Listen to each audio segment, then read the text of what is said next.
Enzo Recto, kalaban ang katiwalian at kasinungalingan, kakampi sa katotohanan at kabutihan.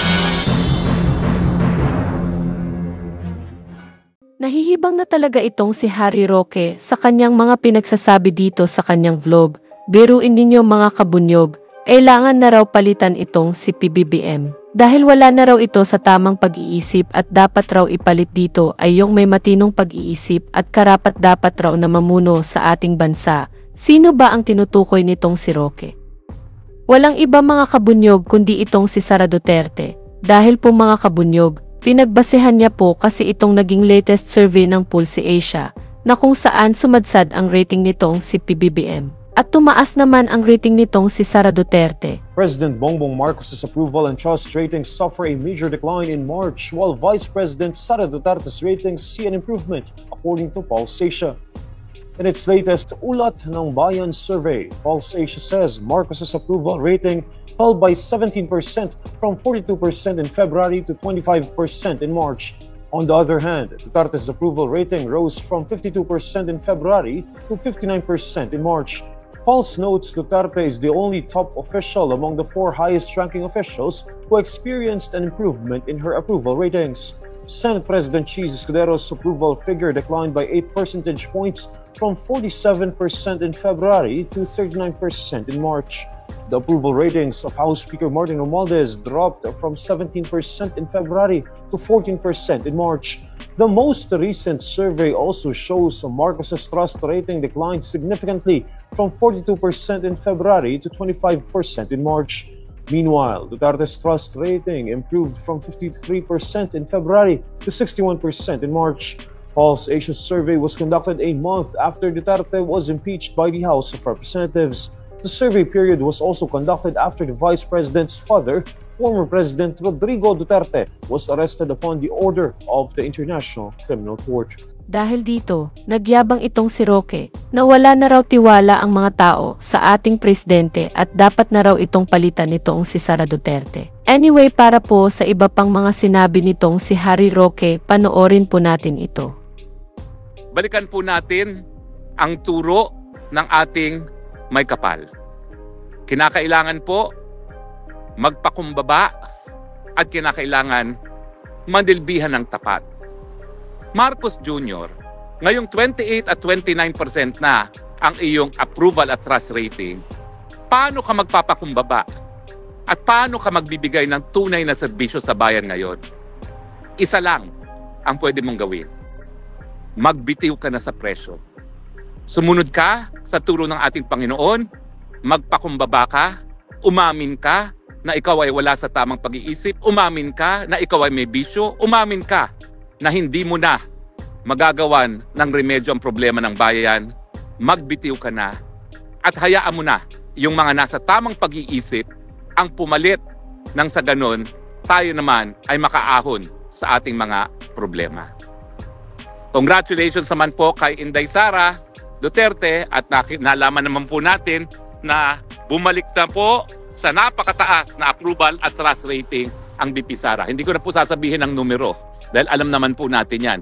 Parehong 50+% ata ang kanyang approval at 61% ang kanyang trust rating. Bakit po nangyari yan?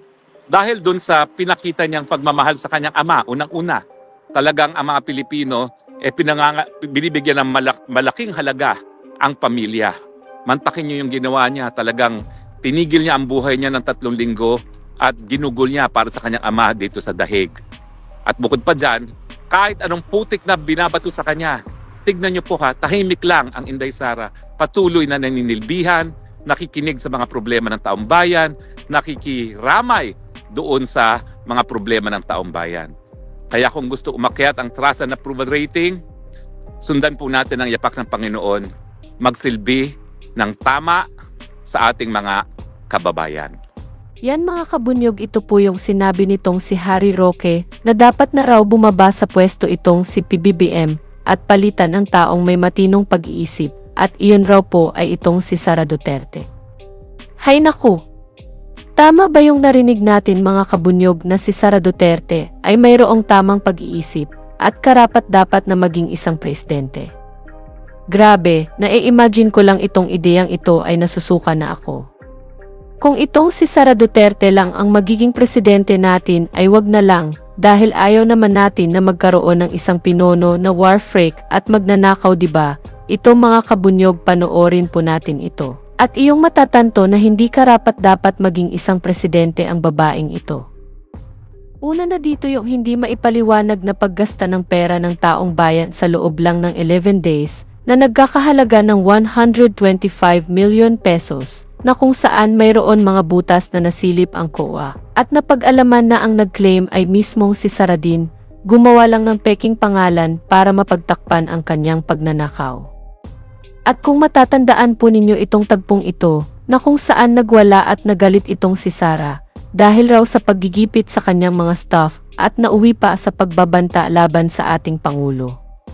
Halina't balikan natin itong mga sinabi ni Sara. Kailan ba nagsimula yung atake nila? Alalahanin nyo. Diba? After ako nag-resign sa DepEd? Kailan ba nagsimula yung pambabastos nila? Last year. After that meeting with the Makabayan Bloc and Martin Romualdez. They started destroying my name, pummeling me in the media with a multi-million PR campaign. Pinastos pa nila ako ng mga pagsisinungaling nila na kesyo taksil, kesyo korap, abusado.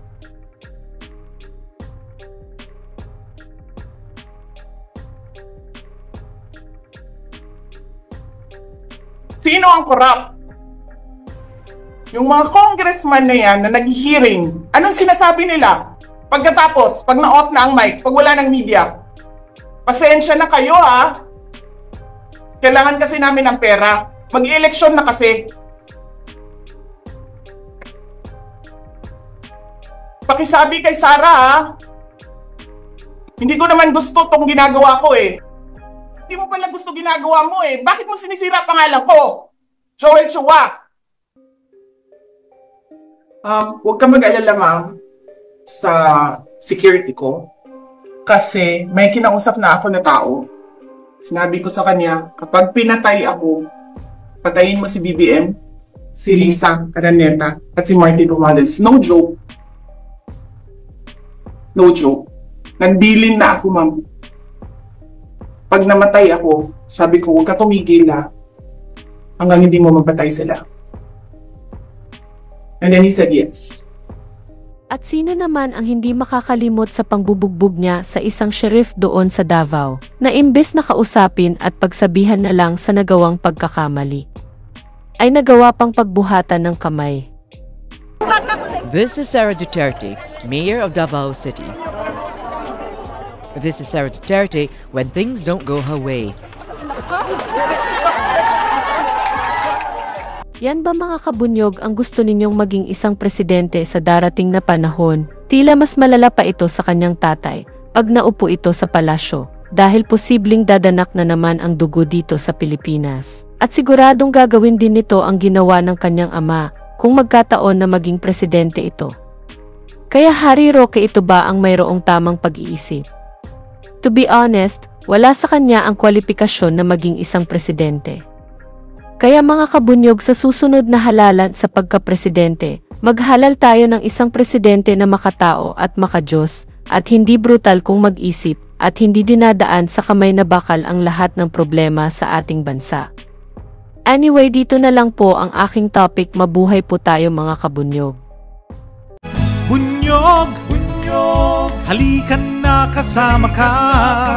Bunyog, kapag buklod ay may pag-asa. Luzon, Visayas, Mindanao, isa ang pananaw. Sa bagong Pilipinas ang bunyog isisigaw. Bunyog.